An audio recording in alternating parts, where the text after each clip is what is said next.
നമസ്കാരം. നോ എഡിറ്റിലേക്ക് സ്വാഗതം. കേരളം അവകാശ പോരാട്ടത്തിനായി ദില്ലിയിലേക്ക് പോകുമ്പോൾ എന്തിനാണ് ഈ സമരമെന്ന് ഇപ്പോഴും സംശയമുള്ളവരുണ്ട്. ജനാധിപത്യ രാജ്യത്ത് ഫെഡറൽ സംവിധാനത്തിൽ എല്ലാ സംസ്ഥാനങ്ങൾക്കും തുല്യ പ്രാധാന്യം നൽകേണ്ടത് രാജ്യം ഭരിക്കുന്ന ഭരണകൂടത്തിന്റെ ഉത്തരവാദിത്തമാണ്. അതിൽ നിന്ന് ഇന്ത്യയുടെ ഭരണകൂടം പിന്നോട്ട് പോയതോടെയാണ് അവകാശങ്ങൾ നേടിയെടുക്കാൻ മുഖ്യമന്ത്രിയും മന്ത്രിമാരും നാളെ രാജ്യതലസ്ഥാനത്തിന്റെ നിരത്തിൽ സമരമുഖം തുറക്കുന്നത്. ചില കണക്കുകൾ നമുക്ക് പരിശോധിക്കേണ്ടതുണ്ട്. എന്തുകൊണ്ട് BJP ഭരണകൂടത്തിനെതിരെ കേരളവും തമിഴ്നാടും കർണാടകവും പ്രതിഷേധവുമായി ദില്ലിയിലെത്തി? എന്തുകൊണ്ട് കേന്ദ്രം ഈ സംസ്ഥാനങ്ങളോട് പ്രതികാര ബുദ്ധിയോടെ പെരുമാറുന്നു? ഉത്തരം സിമ്പിളാണ്. ഈ മൂന്ന് സംസ്ഥാനങ്ങളും BJPക്ക് തിരിച്ചടി നേരിട്ട ഇടങ്ങളാണ്. കേരളത്തിൽ എന്തൊക്കെ സുവർണാവസരങ്ങൾ ലഭിച്ചിട്ടും BJPക്ക് പച്ച തൊടാൻ പറ്റാത്ത സംസ്ഥാനമാണ്.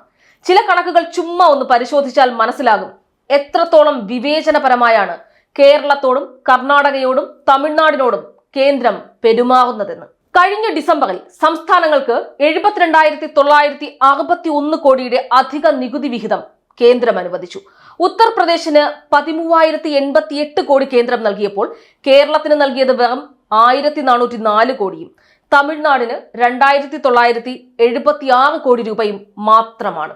അതേസമയം സംസ്ഥാനങ്ങൾ കേന്ദ്രത്തിന് നൽകുന്ന നികുതി വിഹിതം കൂടി പരിശോധിക്കുമ്പോഴാണ് ഇതിലെ തമാശ മനസ്സിലാകുക.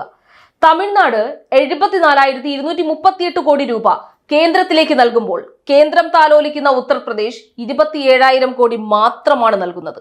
ലോക്സഭാ തെരഞ്ഞെടുപ്പ് അടുത്തിരിക്കെ അവതരിപ്പിച്ച വോട്ട് ഓൺ അക്കൗണ്ടിൽ കേരളത്തെ വലിയ പദ്ധതികളിൽ നിന്ന് ഒഴിവാക്കാനുള്ള ജാഗ്രത നിർമ്മല സീതാരാമൻ കാണിച്ചു. പുതിയ ഗിമ്മിക്ക് എന്താണെന്ന് അറിയണ്ടേ? അരിക്ക് 29 രൂപ എന്ന ഏറ്റവും പുതിയ തൃശൂർ തന്ത്രം.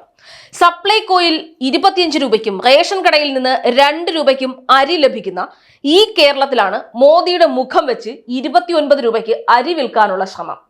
ഈ നാടിനെ ശ്വാസം മുട്ടിക്കാൻ ശ്രമങ്ങൾ കേന്ദ്ര സർക്കാർ നടത്തുമ്പോൾ അതിനെ ചെറുത്തു തോൽപ്പിക്കാനാണ് കേരളത്തിന്റെ ശ്രമം. ഉമ്മൻചാണ്ടി മുഖ്യമന്ത്രി ആയിരുന്ന സമയത്ത് കേന്ദ്രത്തിന്റെ നടപടിക്കെതിരെ ഉമ്മൻചാണ്ടിക്കൊപ്പം ദില്ലിയിൽ മോദിയെ കാണാനെത്തിയത് അന്നത്തെ പ്രതിപക്ഷ നേതാവായ VS അച്യുതാനന്ദൻ കൂടിയാണ്.